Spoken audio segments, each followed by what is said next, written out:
Today we are continuing on reading I Am Malala, starting on Chapter 2. This is on page 21. Chapter 2, Dreams.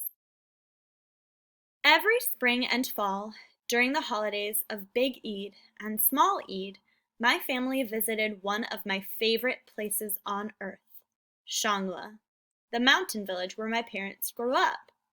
Laden with presents for our relatives, embroidered shawls, boxes of rose and pistachio sweets, and medicines they couldn't get in the village, we'd go to the Mingora bus station and see just about everyone else in town all crowded together and waiting for the flying coach. We'd stack our gifts along with the sacks of flour and sugar, blankets and trunks that other families were taking on top of the bus in a great towering pile. Then we'd all crammed inside for the 4-hour trip up winding, rutted roads to the mountains. For the first quarter of the journey, the road was a series of zigs and zags that followed the Swat River on one side and hugged sheer cliffs on the other. My brothers took great pleasure in pointing out the wreckage of vehicles that had fallen into the valley below. The flying coach would climb higher and higher until the air turned cool and crisp.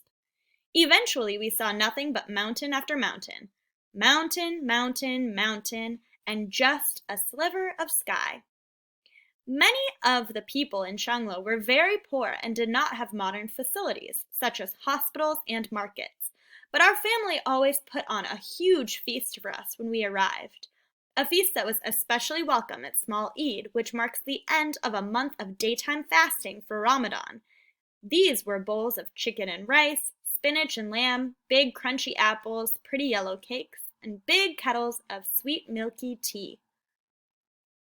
Even when I was only 7 or 8, I was considered a sophisticated city girl, and sometimes my cousins teased me because I didn't like to go barefoot and I wore clothes bought at the bazaar, not homemade by theirs. I had a city accent and spoke city slang, so they thought I was modern. If only they knew. People from real cities like Peshawar or Islamabad would have thought me very backward. When I was in the village, though, I lived the life of a country girl. In the morning, I got up when the rooster crowed or when I heard the clatter of dishes as the women downstairs made breakfast for the men. Then all the children spilled out of the houses to greet the day. We ate honey straight from the hive and green plums sprinkled with salt. None of us had any toys or books, so we played hopscotch and cricket in a gully. In the afternoon, the boys would go off fishing while we girls went down to a stream to play our favorite game, wedding. We would choose a bride and then prepare her for the ceremony. We draped her in bangles and necklaces and painted her face with makeup and her hands with henna. Once she was ready to be given to the groom, she would pretend to cry, and we would stroke her hair and tell her not to worry. Sometimes we would fall down laughing. But life for women in the mountains was not easy. There were no proper shops, no universities, no hospitals or female doctors, no clean water or electricity from the government.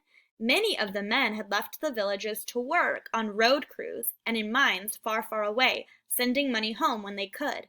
Sometimes the men never made it back. The women of the village also had to hide their faces whenever they left their homes, and they could not meet or speak to men who were not their close relatives. None of them could read. Even my own mother, who'd grown up in the village, couldn't read.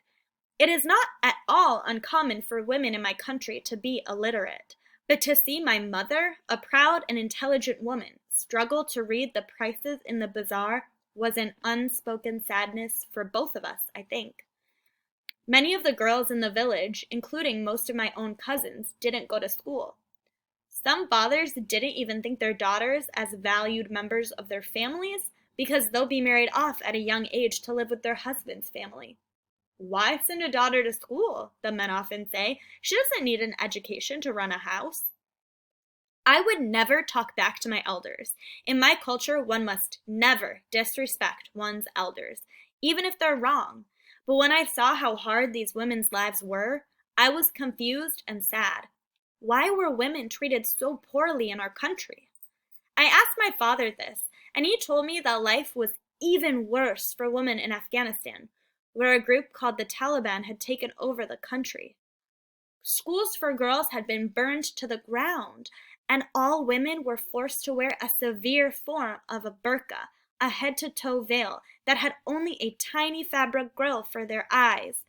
Women were banned from laughing out loud or wearing nail polish, and they were beaten or jailed for walking without a male family member. I shuddered when he told me such things and thanked God that I lived in Pakistan, where a girl was free to go to school. It was the first time I'd heard of the Taliban. What I didn't realize was that they weren't only in Afghanistan. There was another group in Pakistan, not far away in the tribal belt, known as the Fatah.